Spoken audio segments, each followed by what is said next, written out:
Hello, everyone. Welcome to our monthly Telesummit series. Each month, we'll be hosting an hour-long interview with people that have done some amazing things in their lives.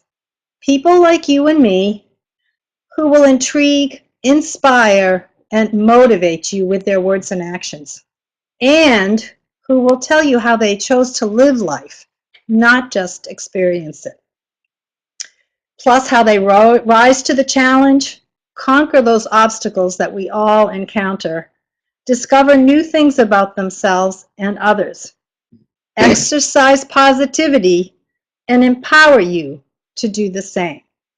So I am Ingrid Surratt. I am your host today, and you are not going to see me for most of this telesummit. You're just going to hear me.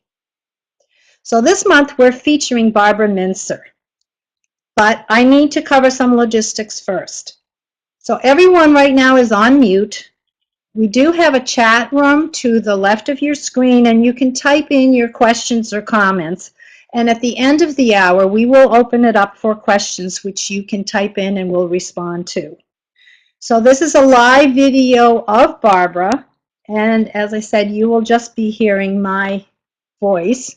And we'll provide you with some contact information at the end. So as you can see with this picture, Barbara is a beautiful woman inside and out. Very inspirational and a great example of the power of the human spirit. I am so honored to have her in my life and to have her as a guest today. Thank you. So she started out as one of the first Fuller Brush ladies. And after a distinguished career working in the pharmaceutical industry after that, and by the way, she was one of the first women to be in corporate sales, Barbara left that corporate world in 1982 and formed B.A. Mintzer and Associates, a company dedicated to helping organizations, teams, and individuals create tomorrow's opportunities out of today's changes.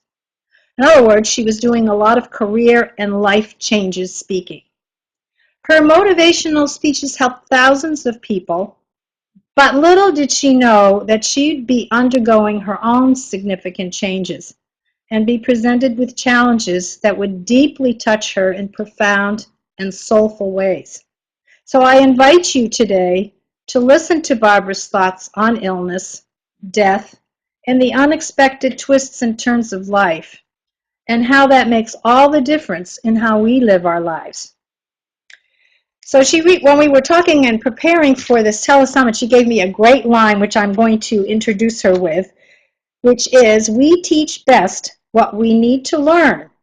And I can't wait to hear what I'm about to say. True. So Very welcome, true. Barbara. Thank you so much, Ingrid.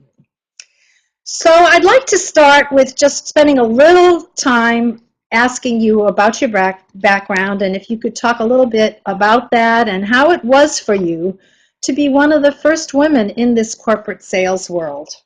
Okay. I'll speak right to my audience.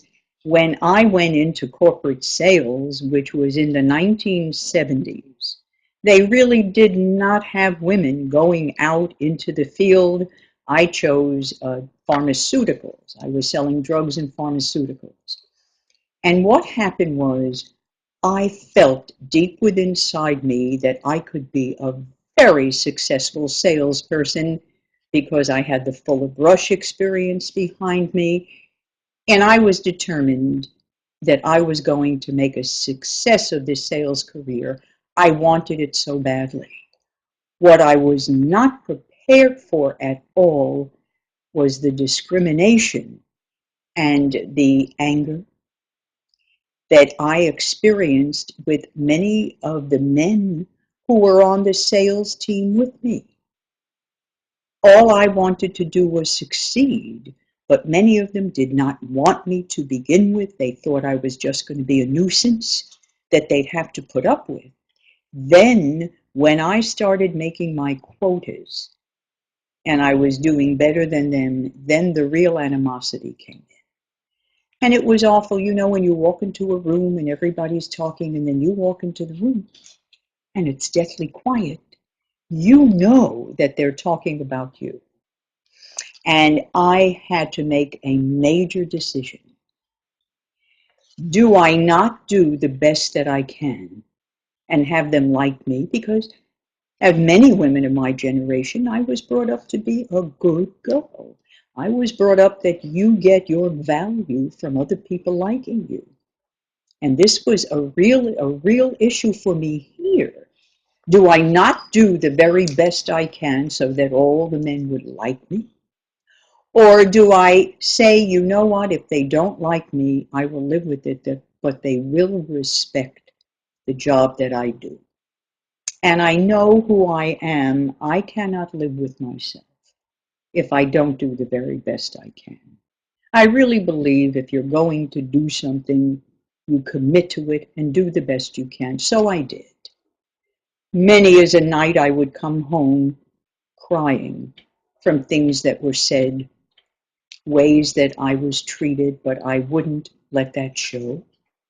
And then one day, finally, I got the courage and I walked into my boss's office and I said to him, you know, thus and thus happened. Is that fair? And he said, Barbara, come on now. Forget about fairness. You want to work with the big boys? Then you have to take it like a big boy. From then on, I never approached him again. I just did the very best that I can. When I became the sales rep of the year, then some of the people on the team, some of the men on the team, started to ask my advice. Forgiveness is a wonderful, wonderful tool, and I realized, you know, I can't hold this grudge because it's going to do nothing for me. However, when I left my job, I had done that for 6.5, almost 7 years, and I wanted to do something else. I went in and I said to my boss, you know, I hope no other woman ever has to go through what I went through. It's unfair. It's terrible.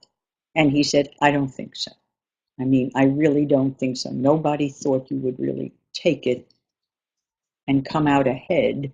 We thought you would have left a long time ago. I said, no, no, you can't underestimate people when they have a purpose and they do it. So that was my career in sales with the big boys. So it sounds like you had a really challenging time there, but also got a lot of really valuable lessons. And again, when we were talking about preparing for this, what you said something that really struck me about the fear of change and the fear of success being one of the biggest obstacles that people have. So can you comment a little bit more about that? Sure, because you know, it's really interesting. On one hand, I wanted success so badly I could taste it, and I really worked for it. But on the other hand was I was single. I wanted to have a relationship. And then again, I thought, now, if I am very successful, how many men will I frighten?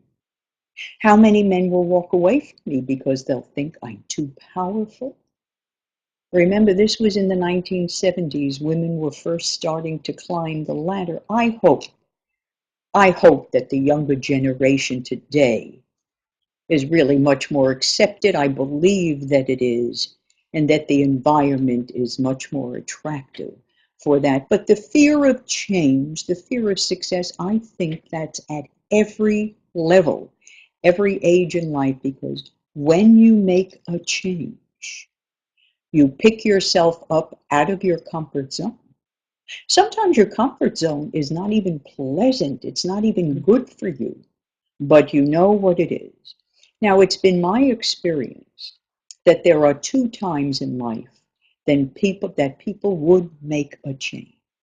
Number one, if it's like me, where you want something so badly, you will go out and make the change and accept the uncomfortability because you have a goal.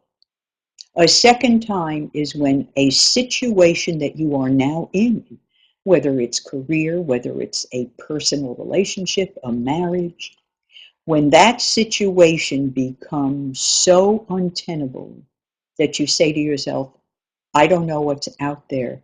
It has got to be better than this. And even though I'm frightened, I will take my chance, and I must leave where I am, and I must make a change. So have you ever heard of the book Feel the Fear and Do It Anyway by Absolutely. Susan Jeffers? She speaks a lot about this, and particularly what you just said about being in your comfort zone, but actually being uncomfortable in your comfort zone. And taking that first step out, and often what happens is you look back and think, what was I waiting for? What was I afraid of? And I think I have to only speak for myself, but being raised as a good girl, again, I was raised that it's extremely important what other people think of you. And so this was the first time really in my life that I had to look at myself honestly and say, Barbara, you're not going to be able to get like and respect in the same paragraph in this particular job. You make the choice, because the choice will define what you do after this. And finally, after a lot of crying and a lot of soul searching, I said, you know what? I will go for respect, because if they like me, I don't do as well as I can. So if I move on to something else, so they like me, what have I done for me? And I will tell you, as difficult as it was, choosing respect gave me the confidence to move on to my next journey in life. Yeah, and so let's talk a little bit about Okay. that next journey in All right. life. Nice So segue. it is, absolutely. So how did you meet your husband, Dal? Can you tell us a little bit about how that Oh, happened? yes, yes. Um, I was 41. I had never been married before, as I say. It's interesting how I chose careers that I was married to. At 41, I had left my sales position, and I was starting out on my own as a professional speaker, taking a lot of what I learned in the corporate world and talking to men and women about making changes, confronting your fear. But I didn't have much money. I had a lot of optimism. I had a lot of energy. I didn't have money. And so what I decided to do was every other Saturday night from my condo that I was living in, I had a group that was called the Single Solution. And it was for single people who wanted to get together, but were tired of the bar scene. So they came to my place. We had a discussion about something to do with single people. We had some wine and cheese. And then I had a patio that was probably 4 inches by 4 inches by 4 inches. And in those days, I put on a little record player. We still had those. We did a little dancing, and I charged everybody $8.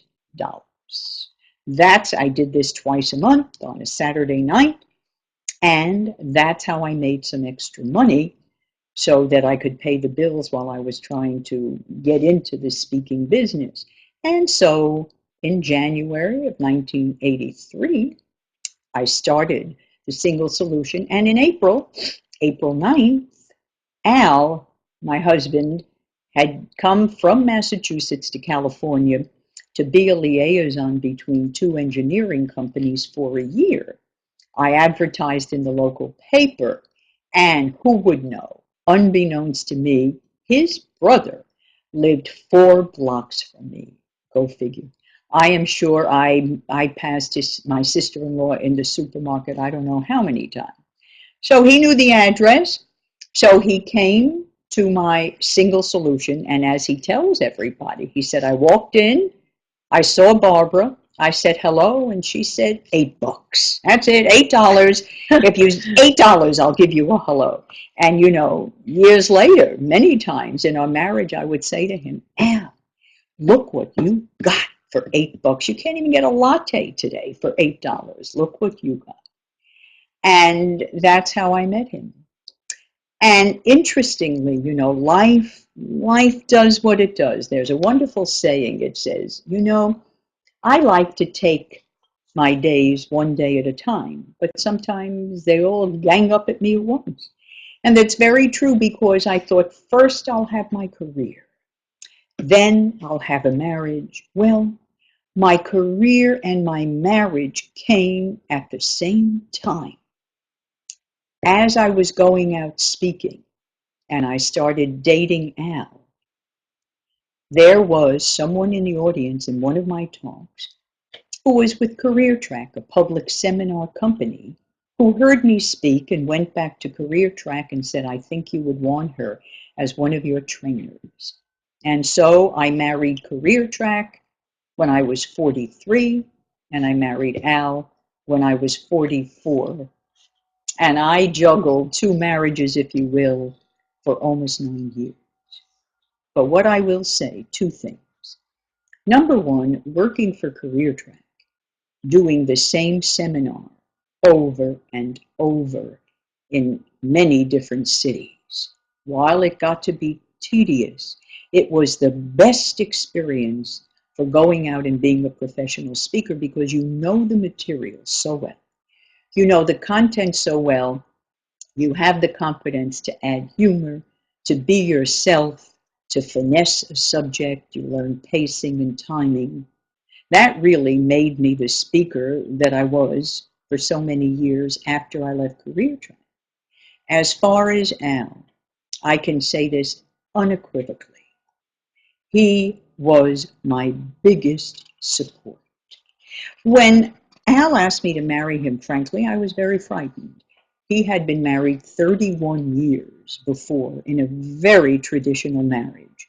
He worked, his wife stayed home and brought up his two children. And here comes me. I'd never been married before, very independent, and I told him, Al, if you're looking for a woman to have dinner on the table every night, you've got the wrong woman. Because as a trainer, I was gone 2 weeks out of the month. I was very afraid that he wouldn't be able to adjust to it. And Al was 15 years older than I. So when we got married, I was 44, he was 59. He said, please, Barbara, don't underestimate me. And he was, for the 29 years I went all over this world speaking, he was my biggest support. And I always said I'm so grateful because if I had anger or jealousy or I had a fight with him every time I walked out of the house, that would show up in my talks. My audience would know that in a minute. That would not be fair to them. So I have to say, he was my very biggest encourager. He gave me also the space I needed. Because when you're independent for so long, when I got married, I was very frightened. I was frightened of being swallowed up, that somebody was going to take away my identity. And he said to me, Barbara, I have done what I wanted to do in my life. Why would I prevent you from doing that? I admire what you're doing. It takes a lot of guts. I'll be here to help you any way I can. And God bless him. May he rest in peace. He certainly did. He was, again, my cheering section, and it meant the world to me. So here you were having the second part of this marriage, or the second marriage, speaking about change and motivating people. And then you got challenged, didn't you? Yes, So I tell us did. about that challenge you had to face when Al got sick and its effect on you.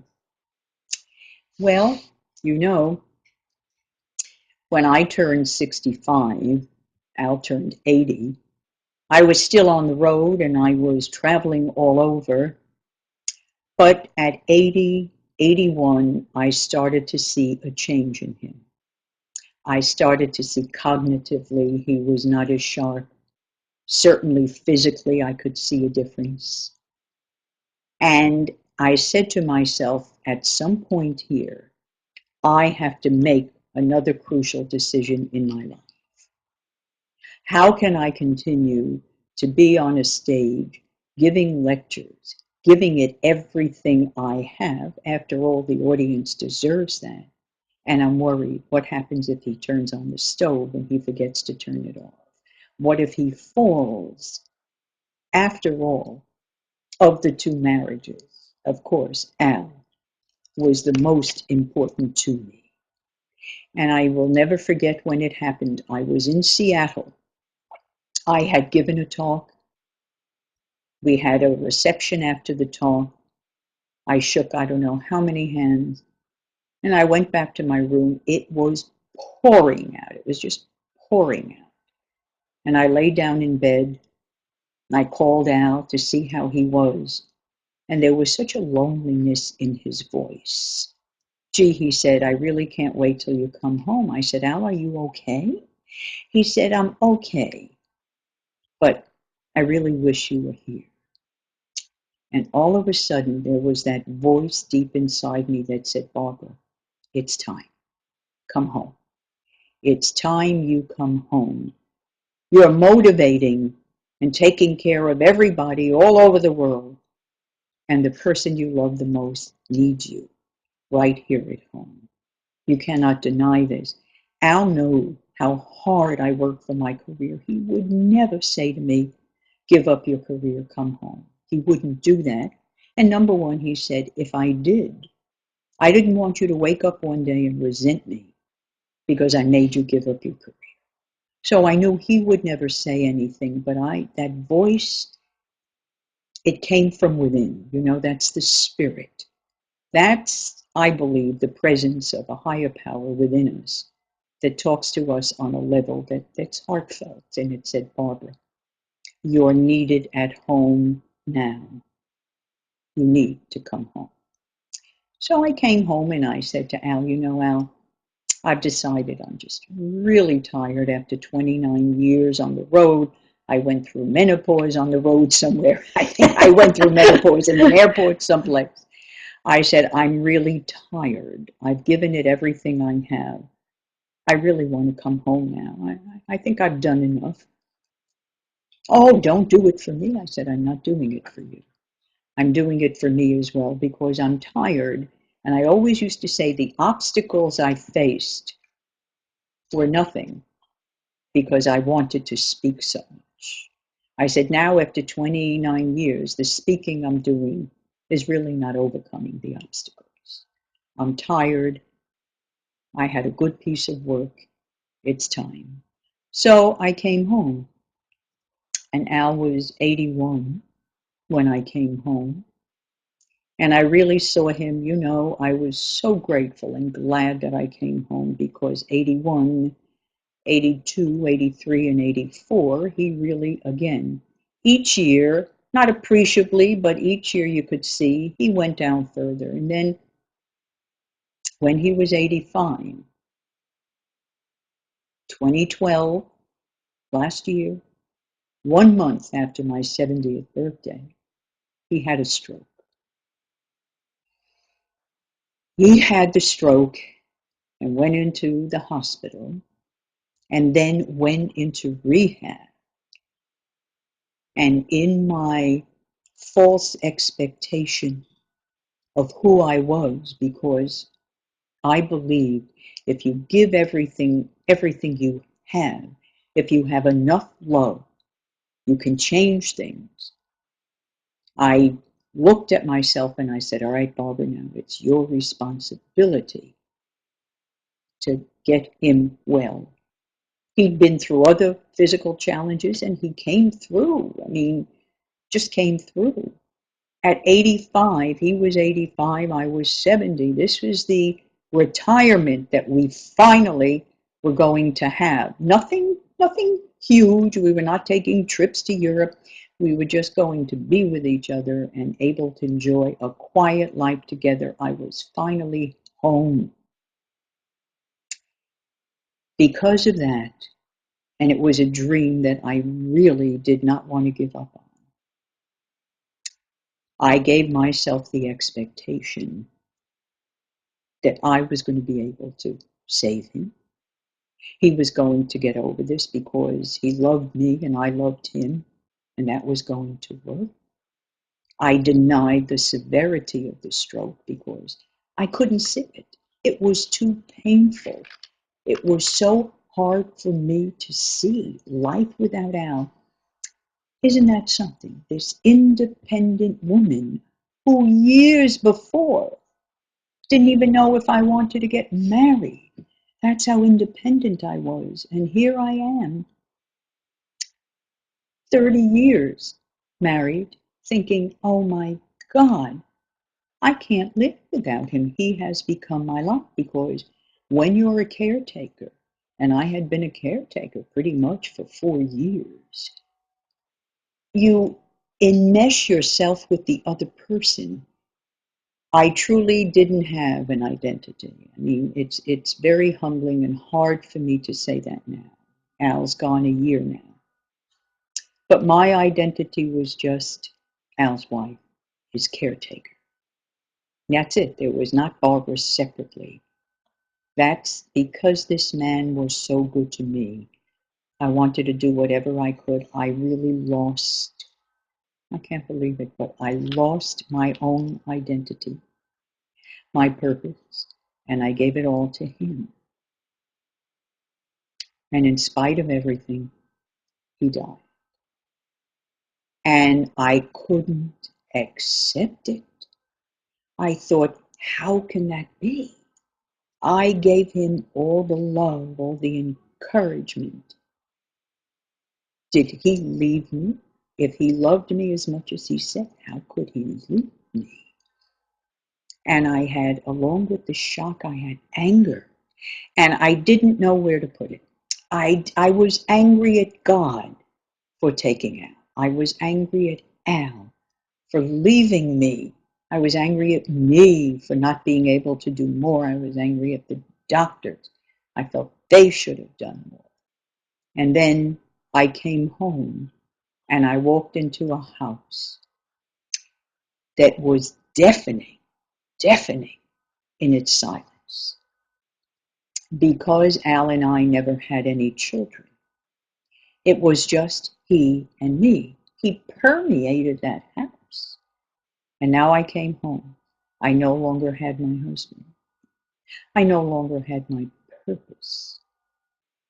There was nothing in the house but me.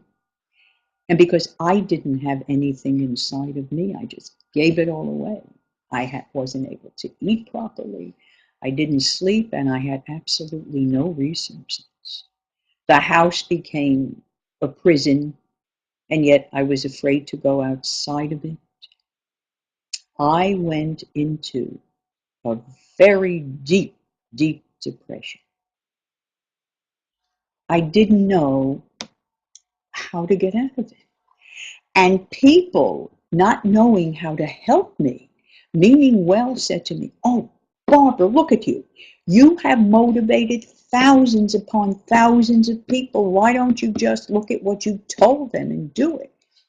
You know, if there's anything I have to say about that, for any of you, and I say this from the bottom of my heart, for any of you who may have someone in your life who you love that's going through a deep depression, this business of, oh, all you need to do is get up and volunteer, or come on now, you need to toughen up, you have no idea how destructive that is. Many people who loved me but just didn't know what to do, they saw me as a very strong, capable, able to deal with life person, just sit there. I couldn't do anything.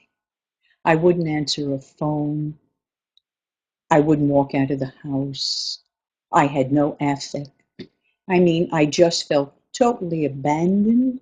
And someone said to me, my God, you're acting like a 3-year-old. And you know what? If people talked to me like I was a 3-year-old, that felt very appropriate and very comfortable to me. I felt like mommy, daddy, and everyone just left me. I felt so alone and vulnerable and unprotected in the world. I blamed and shamed myself along with everyone else who did that. And I really got into a place where I needed help. I didn't want to admit it, being very proud, but finally my sister said to me, you are my kid sister. I am not going to let you fade away and leave this earth like that. So I live in California. She insisted and had a woman come to my door, and the woman got on the plane with me, and she flew with me to New York because I couldn't even manipulate getting on a plane by myself. I felt so infantile. I just felt like a child who needed a parent. And I checked into a facility in New York that deals with depression. That's all they do. And I was there for 3 weeks. But in 3 weeks, I was diagnosed properly with a very severe depression. The psychiatrist who worked with me, who specialized in geriatric depression, depression with people over 60, had said to me, Barbara, almost 80% of the people I deal with who are like you, it comes from the loss of a spouse at an older age. But we're going to get you better. And in 3 weeks, with the proper treatment, and I put my faith in that guy because what else can I do? And I had people really looking at me and taking care of me. We turned it around. Thank you, God. We turned it around, and I was finally on the proper medication that I needed, and they sent me home. Now, when I was in depression here and being treated, the doctor was a wonderful doctor. He's still my doctor here at home. But I tied his hands so because anytime he wanted to change a medication or adjust a dose, I was so afraid of being alone that I was afraid to even change a medication. I can't believe where I went to. Many people said to me, why? How did someone as strong as you fall so far? And you know what? I have no answer. I don't know. I can honestly tell you I will never get back there again. I will fight with everything I have in me not to go back there. But I cannot tell you. But it has made me so much more compassionate and empathetic to people who are dealing with depression and dealing with life's issues.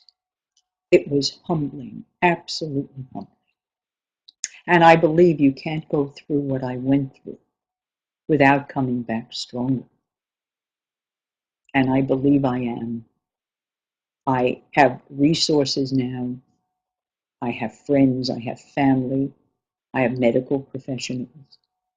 And now I really believe I can understand people even to a much greater degree than I did when I was out motivating them. Because when you've gone through it yourself, there's a whole different knowing. I would never in a million years, ever, ever go back there again, but I will say through it, there were blessings. I see it now, there were blessings.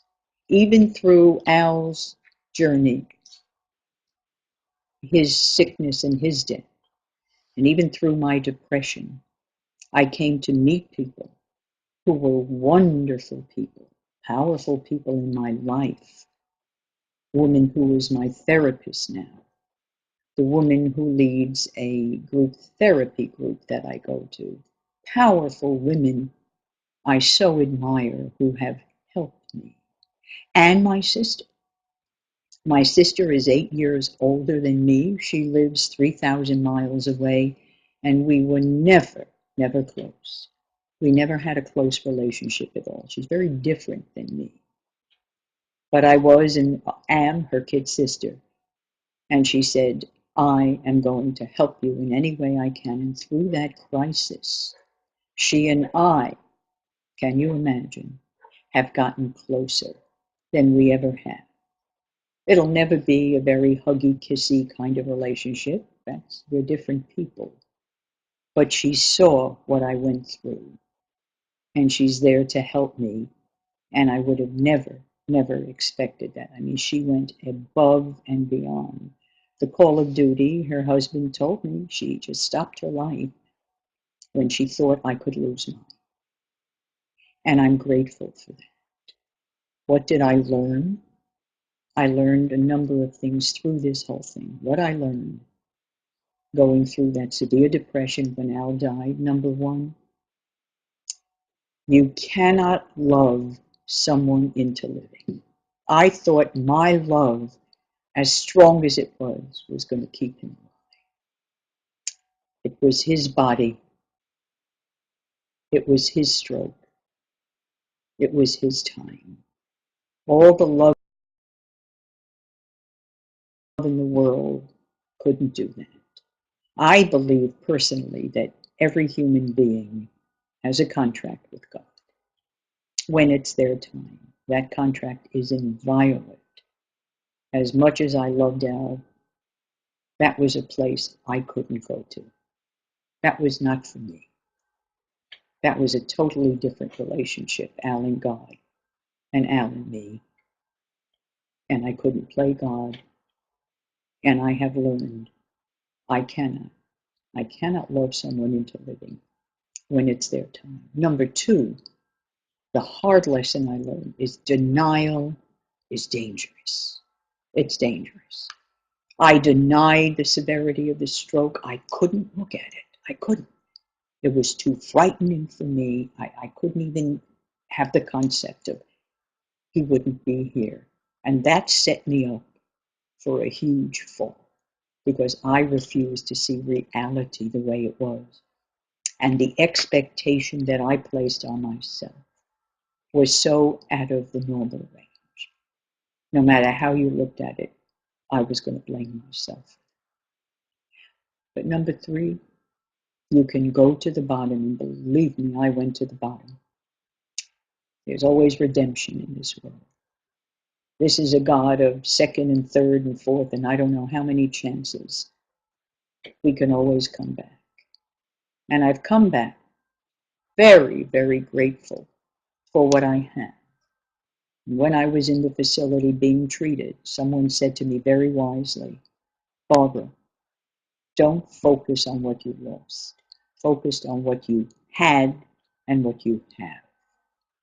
Al's life was his. It's gone, but you're here. You're an individual, and now this is your time to live your life. Perhaps you can use what you've been through to help other people. And that's really what I want to do. This telesummit is my very first step. My very first step here with Ingrid, dear, dear friend, wonderful colleague. It's my first step in stepping out and saying, for anybody who may be going through grief or depression now, or who knows someone who is, you can go to the bottom and you can come back with the proper help, proper medication. You can turn it around and use your experience, hopefully, to help other people. I know I have another act. I don't know what it is. I honestly don't know. I'm going to just see what feels right to me and go from here. Go from here. I am just so grateful that I was able, with the help of many people, to turn my grief into gratitude. I'm grateful now.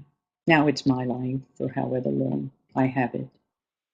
And I will see where it takes me, but I'm not dreading it anymore. I'm looking forward to it now with excitement because, in perspective, it's been a year and almost 2 months since Al is gone. He'll be in my heart, and I'll mourn him for the rest of my life. But I understand now he's not coming back. He led a good life, a full life. And now it's my turn. But this is the first time. I've never spent all my time either working or taking care of someone. I never really took the time to say, what does Barbara want? Other than the work or then taking care of someone. So now I have to look and see what I want. And it's not easy.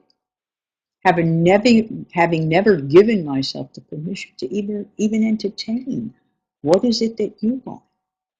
Never to think on some level I even deserve that. Remember, I was the good girl, the responsible. And now I have to look at, okay, what do I want to do in my life? And I don't know. I don't know. But I know something. Something will come up. I believe we all have a purpose in life. And we'll see what mine is. Of course, if any of you have some suggestions, I'd be delighted. I'd be very, very happy to hear them because now I'm not the lecturer. Now I'm the student. No, it's the other way around now. I'm delighted to have entertain any good suggestions as to what I should be when I grow up. Well, Barbara, first of all, I want to congratulate you for coming back. So many of us witnessed this voyage that Barbara's been on the last few years, and many of us are witnessing this wonderful renaissance and this if you will, the rising from the ashes. And thank you so much for sharing your entire journey here, which was just an incredible story. And it must have been such an incredibly difficult thing for you to give up yourself, basically, for the last 4 or 5 years for Al. And yet, what I'm hearing you saying is that you didn't really think that you had a choice. So the shift really went from you to totally him, and now it's back to you in a totally different way. And I'm just curious if you could talk a little bit about, and you touched on it, how these lessons from this horrible experience that you've been through is going to make you hopefully a better speaker, because now there's nothing like having been there, done that. You know, it's one thing to talk about motivation and change and all of those things, but uh, as the saying goes, it's much harder for us to take advice than it is to give it. Absolutely. Well, I think one of the things, and thank you, Ingrid, that's really a terrific question because it's multifaceted. I think the first thing that I have to tell myself and understand, I am a perfectionist. When you're a perfectionist, really, that's a no-win situation. Setting up expectations for myself that were so beyond reach, really, it's leading to a place that's very unhealthy. And now, one of the things I am trying to learn is when I set some goals, they be realistic, that they're achievable, that they're quantifiable, that they are achievable, not something that's going to kill me in the process, but a smaller goal. Start small, see what you achieve, move on from there. I am a human being, that's all I am, is a human being with my good qualities, my flaws, my weaknesses. I mean, when I went through this depression, all the weaknesses hit me. They all hit me right in the face. And I had to look at them. And I was so ashamed of myself. I felt so bad. And every time someone said, oh, you should get out of this, I just said to myself, pour it on, bring it on. I just feel as bad as everyone else. Well, you know what? I have the right to have weaknesses. I have my strengths and I have the weaknesses. But the more I accept who I am, the whole package, good, bad, I believe then I can say, all right, I did the best I could. A wonderful definition of courage. Somebody sent it to me in a sympathy card. And it says, courage does not always come in with a roar. Sometimes courage is the small voice inside that says, I'll try again tomorrow. And I think that's wonderful. You know, not the courage to get out there and do all these earth-shattering things. I've had that. I've done it. I don't need to prove it to myself anymore or anyone else. I am who I am, the package, the good, the bad, and everything. But I'm a worthwhile person. I'm worthy of having a good life. It's for me now to take the opportunities and to tell myself I'm worthwhile and I deserve it. That's, for me, that's not easy. But that's one of my challenges every day, to get up and say, good things will happen to me and I'm worth it and I deserve it. Not easy, not easy. That's a pretty powerful message. It is. And I think it's so much more powerful when someone has really experienced what you have experienced and is speaking from their own personal story. So looking back, how would you characterize your life? The past, what's going on in the present, and what are your hopes for the future based on all of this? You know, when I look back on my life, now that I'm 71, and I look back on all those years, it was a very full life. I can't tell you it was an easy life, because it wasn't.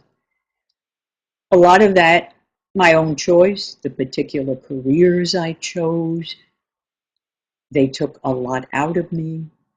I pushed the ceiling for women, and hopefully it helped other women ahead of me. My speaking career, I felt that was my calling. I loved it. I gave it everything I had, but it took everything out of me as well. My marriage to Al, we had our ups, our downs, and of course, dealing with his death, but it was a wonderful, wonderful opportunity to live with a wonderful person. So I've been through so much. I think now, if I would go out and talk to people, I think coming from the experiences that I've been through, it would be a much more intimate, if you will, talk from someone who's been there. You know, people said to me, Barbara, you got married when you were 44, so look how long you lived alone. Now you're afraid to live alone. Al's not here, you lived alone. Yes, I did. And I was independent, but you know, when I lived alone, when I was single, it was my place to come home at night, shower, have something to eat, and go to bed. Because my whole life was outside. Many times it was on the road, or wasn't even in the same town. It was different. And then marrying, but with Al, when I was his caregiver, we were home so much. And when he wasn't here, that home became so hard for me to be in, so hard to explain. I just didn't know where to put myself. But I realize now, I can come home now. This is still my home. It was our home. It's my home. It's because I have more inside me. I'm okay. I'm okay to come home. My life, as I say, as I move on, I don't know. Some people say to me, do you think you would ever consider having another relationship? I don't, it's not even appropriate now. I wouldn't even think about it. And after all these years, I can't even picture myself on a date. I don't know what to say. Perhaps, perhaps. What else would I do with my life? I find myself really busy. It's amazing. I take life at a slower pace. When you're a workaholic like I was and you're a perfectionist, you know, that takes everything out of you and a whole lot of time. A whole lot of time. Now, I move a little slower, so the days I get up a little later, but there's purpose to my life. There is a purpose every day. I go out and do something every day. And I love one of the greatest things, one of my biggest support systems, are the friends, the wonderful friends like Ingrid that I've made here in this community, who show me by their care and affection that I am a worthwhile person, that I'm not alone. I may not have Al, but I'm not alone. I'm connected, as we all are in this universe. And there are days, I will tell you clearly, There are days when it's very hard for me. I'll be perfectly fine. I'll be doing something in the house. I have a music station on, and a song will come on, and out of the clear blue, I will just come apart. A couple of weeks ago, I was sitting down doing the crossword puzzle. That's one of the ways I just like to get away from things.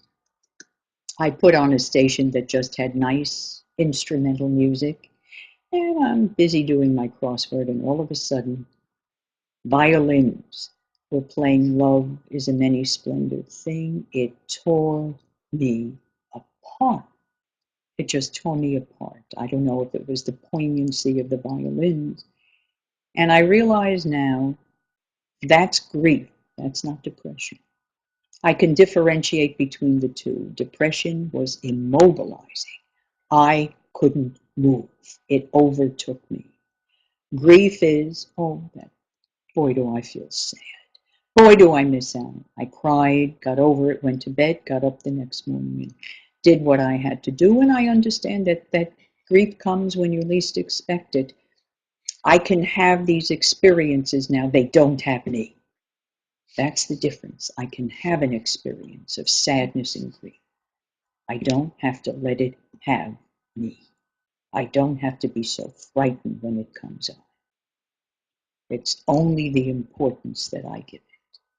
And I have to remember that every single day. So as you can see, this telesummit is called The Road Not Taken. And so Barbara and I have talked a lot about that. I wonder if you could share a little bit with our audience why we decided to call this The Road Not Taken. Very interesting. I was telling Ingrid many years ago, I think, let's see, I was 25. I was working as a legal secretary, and I met a lovely gal in the firm. Her name was Barbara, too. We became friendly, and Barbara married the engineer. They moved to Pennsylvania. She had 2 sons. I didn't take that road. That was a road not taken by me. I took the road of career and excitement and travel. That's what I wanted. But I think, in a way, it's really sad. I always thought, wouldn't it be wonderful if you come to a road, okay, and there are 2 paths you can take? Wouldn't it be terrific if life was such that you take one path? So let's say you take the path I chose. Oh, that was great. I had the wonderful career. I had all the excitement. I'm done with that. Now, I'd like to go have 2 children and be the wife and have all the birthday parties with the children and all of that. I'd love to experience that. Can't I have both? Of course we can. Well, all through my life, even the speaking, as much as I loved it, people said, oh, how glamorous. Trust me, the hard work that goes into that profession, any profession when you're on your own, getting up at 5:30 in the morning to start marketing yourself. And believe me, there are times I wanted to just run away from it all. I just wanted to run away. Barbara would come back in my mind, and I'd think, ah, she's probably enjoying those 2 children now, making her birthday cakes. Wouldn't that be wonderful? That's the road I didn't take. Oh, I wish I'd have taken it. Turns out I had a speaking engagement in Pennsylvania. And I called Barbara. We had kept in touch. And I said, I'll be here. Do you think it's possible? We haven't seen each other in so long. You want to meet me? After my speaking engagement, I'm staying over that night. Perhaps we could have dinner. And if you like, you can stay with me. Oh, she said, great. So we met and we had a long dinner. And she said, Barbara, in all the years, when I was bringing up the 2 boys, when they'd fight with each other, when my husband just got on my nerves, I would think, oh, I wish I would have done what Barbara did. And I wish I would have just gotten on the road and had a career. Look at all that glamour. She said, because you think in your fantasy, raising the 2 children, it's just hunky-dory. She said, raising kids, I'm telling you, is a job. She said, I love my boys. I mean, I'm delighted I have them. But she said, it's not easy either. It's not easy either. And marriage, she said, at that time I wasn't married yet. Marriage, she said, I love my husband, but it's not that easy either. Can you imagine that for all those years when Barbara, just tired of the wife mother routine and wished for something else, envied me? When I was tired of the rejection and the marketing and the schlepping all over, I envied her. I mean, we each envied the road not taken, the one the other person took. Fantasy is wonderful because in our fantasy, everything works out wonderfully. We learn in real life that's not always the case. So I think that's why when Ingrid and I wanted to pick a title, we looked at the road not taken. And I think what I've learned is, you can't have everything. You just can't have everything. Choices. You have to make choices. You make one choice, and these are the consequences, good or bad, for that choice. You make another choice, and these are the consequences, good and bad. Do I have any regrets in my life? Absolutely. The one regret I have is a big regret now, is that I didn't have a child. The experience of birthing, of having a child. I've thought, wouldn't it have been much easier to go through Al's passing if I had a child? I don't know. Some people again say that could be fantasy too, and it could be. In my fantasy, that child would be with me all the time, and it would be much easier. Many of my friends with children say not necessarily so. Some children, they go on with their own lives. You're still dealing with it yourself. So now I really hope to live in reality much more and be content with who I am. Not content, there's the divine discontent, which is wonderful in life because it keeps you going. But just be content with who I am, as I am. I think that would be a great lesson for me to have learned. Well, Barbara, thank you so much. You have given us so many words of wisdom. Actually, I was going to ask that question about words of wisdom, but you have given us so many golden nuggets that it has been a really wonderful experience. And I wanted you to end, if possible, Yes. with a quote I that hope you would told ask me Yes. from Joseph Campbell, which Yes. is a really powerful quote, and I think it's a great way to end this. Okay. I was hoping you would ask me. I'm paraphrasing it. I don't know the exact words, but Joseph Campbell, who writes about the power of myth, one thing that he said, his definition of courage, again, it's right along these lines. He said, courage is the willingness and ability to step out of the life you planned so you can walk into the life that's waiting for you. And I hope that's the courage I have, to step out of what I wanted and to walk into the life that's now waiting for me. And indeed, we are all cheering for you and hoping that you are definitely going to be able to make real some of the things that you have told us that you dream about and fantasize about, which I think is a very important component in our lives. It is. So I wanted to show you, if I can do this, Barbara's contact information, which is here. This is her official website, and doesn't she look very professional here? So if you would like to contact Barbara, this is her contact information, her phone number, and her website. And I'm sure that she would love to hear from you.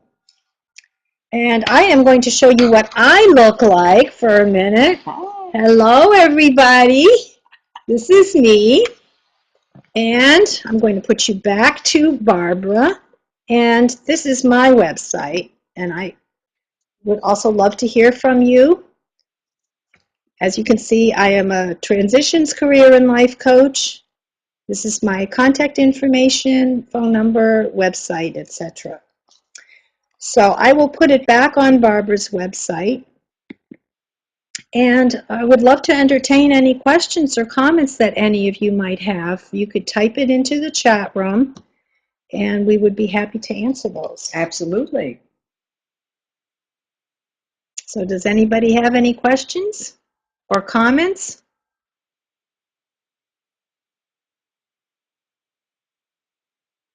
Okay then. Well, thank you so much for your attention. It was a wonderful experience with Barbara, and I hope to see you again for our monthly Telesummit series. We do these programs, as you can see, that are extremely inspirational and motivational. So I invite you to tune into the next one. And again, Barbara, this has been such a pleasure. It's an honor and privilege to have you here. Pleasure is mine. And thank you all so much for participating. Take care. Bye-bye. Bye.